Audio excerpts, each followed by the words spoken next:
इस अध्याय के लेखक ए राम विलियम्स हैं। इसके अलावा यह अध्याय महान फिरौन राजवंश के अंतिम उत्तराधिकारी तूतनखामुन के बारे में है। 9 साल तक शासन करने के बाद किशोरावस्था में ही उनकी मृत्यु हो गई। उनकी मृत्यु ने एक रहस्य को जन्म दिया।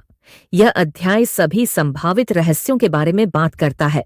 अभिशाप, जहां उनकी कब्र स्थित है, उनका पूरा जीवन और अंत में उनकी मृत्यु। डिस्कवरिंग टुट द सागा कंटिन्यूज।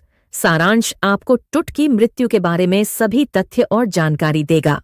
टुट की खोज तूतनखामुन महान फिरौन राजवंश का अंतिम नेता था। जब उसकी मृत्यु हुई तब वह युवा था। कुछ लोगों के अनुसार उसकी मृत्यु एक हत्या थी। वर्ष 1922 में एक पुरातत्वविद हॉवर्ड कार्टर ने उसकी कब्र का पता लगाया। 80 साल बाद फोरेंसिक पुनर्निर्माण के माध्यम से उसके जीवन और मृत्यु के रहस्य को सुलझाने के लिए उसे सीटी स्कैन के लिए ले जाया गया। उनके पिता या दादा अमेनहोटेप III 40 वर्षों की अवधि में एक बहुत शक्तिशाली फिरौन शासक थे।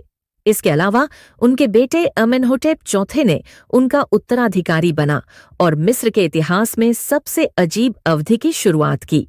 उसका नाम बदलकर अखेनातेन हो गया, जिसका अर्थ है एथेंस का सेवक। उसने धार्मिक राजधानी को थेब्स से बदलकर अमरना कर दिया।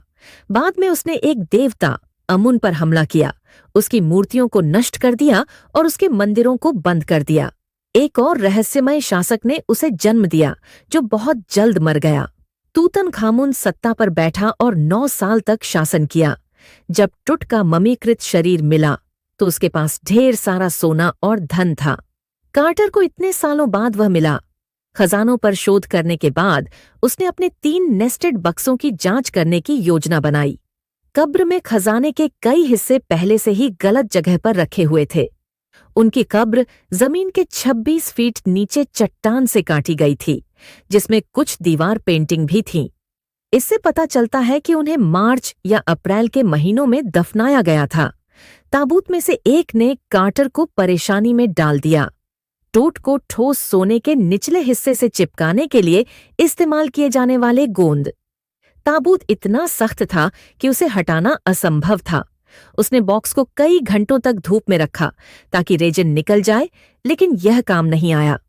आखिर में उसने छेनी और हथौड़े से चिपकने वाला पदार्थ हटा दिया। कार्टर को लगा कि उसके पास मम्मी को अंग अंग काटने के अलावा कोई और विकल्प नहीं है। चोर सोना और खजाना लूट लेते।